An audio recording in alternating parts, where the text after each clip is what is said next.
Ito na nga, guys. Papunta na tayo sa last part ng ride na to, yung drop zone.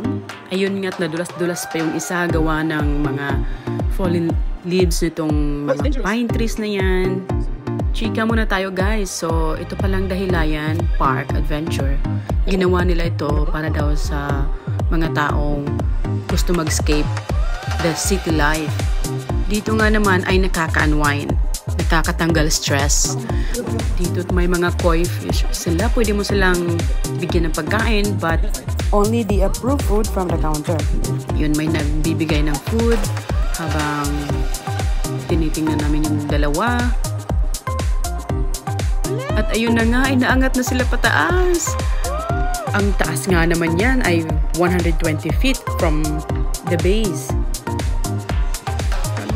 I can imagine the feeling. Siguro yung pag-drop talaga ay hihiwalay ang kaluluwa mo in a minute sa katawan mo. Focus tayo, guys. Tingnan natin yung reaction nila. 3, 2,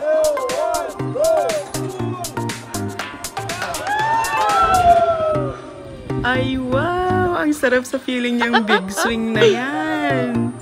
Parang gusto ko siyang i-try. Ayan, guys. Diyan na natapos yung last ride natin. Follow us for our next discovery.